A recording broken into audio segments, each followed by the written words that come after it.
बाल्टी लाए, उसमें क्या किए, पानी भर दिए और अपने साथ कुछ चूहों को लाए। तो पहला चूहा को निकाल करके एक चूहा को निकाले और उस बाल्टी में जैसे पानी भरा हुआ था उसमें उन्होंने डाल दिया। डालने के बाद जो है उसको देख रहे थे वो चूहा। क्या हुआ, थोड़ी देर तो छटपटाया, 2-4 मिनट, फिर वो मर गया। उन्होंने उस बाल्टी को दूसरी जगह रख दिया। फिर एक दूसरा बाल्टी था, उसमें भी उतनी ही पानी भरी हुई थी। फिर एक दूसरा चूहा उसमें उन्होंने डाला। उसमें जब उन्होंने डाला चूहा को, तो वो चूहा जो है ना बहुत स्ट्रगल कर रहा था, मतलब बार बार डूबे और फिर पानी की सतह पर आकर के तैरे। वो चाह रहा था कि हम जो है इससे बाहर निकल जाए। वो बहुत कोशिश किया, लगभग वो 10 मिनट कोशिश किया। उसके बाद जो है वो थोड़ा थकने लगा। तो जो वैज्ञानिक थे वो क्या किए, उस चूहे को पकड़ के फिर बाहर निकाल दिया। निकालने के बाद उनको अच्छे से सहलाया, फिर उनको सुखाया और थोड़ी देर छोड़ दिया। फिर वही चूहा को फिर वो सोचे कि एक बार फिर इसको दे डालकर, फिर से तीसरी बाल्टी में उतनी ही पानी भरी हुई थी, उसमें फिर उन्होंने उसको डाल दिया। जब उसमें डाला उसमें, तो उनको लग रहा था कि ये ज्यादा से ज्यादा आधा घंटा तक स्ट्रगल करेगा, फिर क्या होगा, फिर ये मर जाएगा। लेकिन ऐसा नहीं हुआ।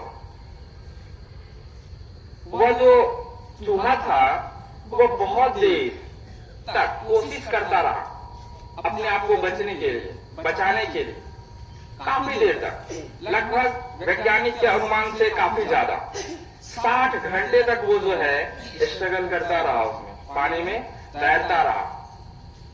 क्यों? उसे एक आशा थी, एक होप थी कि जो हमें मदद करने आया था उस वक्त जब हमारी स्थिति बहुत खराब थी, फिर से कहीं वो आदमी आएगा और फिर हमें पानी से निकाल लेगा।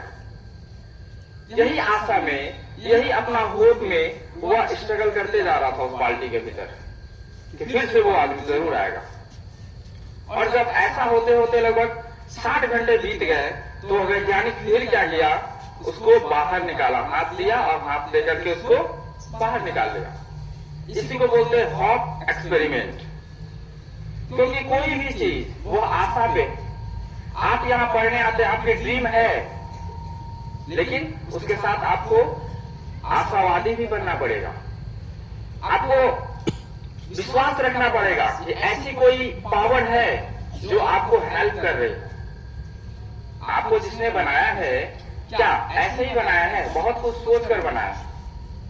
और आपका वो हमेशा एग्जाम भी लेते हैं, वो स्ट्रगल के तौर पे, कि आप देखते हैं जो हम आपकी परीक्षा ले रहे हैं, क्या आप उसमें सही ढंग से परीक्षा दे रहे हैं कि नहीं। जो जितना स्ट्रगल करता है वह उतना ही चमकता है। जैसे उस चूहे ने बहुत देर, 60 घंटे तक, वैज्ञानिक का अनुमान था कि आधा घंटा तक ही ये जीवित रह पाएगा, लेकिन वो 60 घंटे सभी सीमाओं को पार करते हुए, है ना, वो स्ट्रगल किया, अंततः वो जीत गया, अपनी जिंदगी को बचा लिया। उसी तरह हमें चाहिए।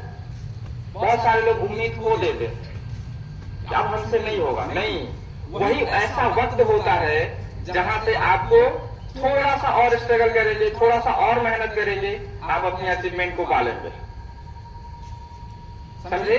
तो हमें अपनी आशाओं को कभी भी छोड़नी नहीं चाहिए, क्योंकि आपके जो गॉड है वो हमेशा आपके साथ होते हैं। क्या कोई भी पेरेंट्स आपको मुसीबत में देखना पसंद करता है? क्या करता है? आवाज नहीं आ रही।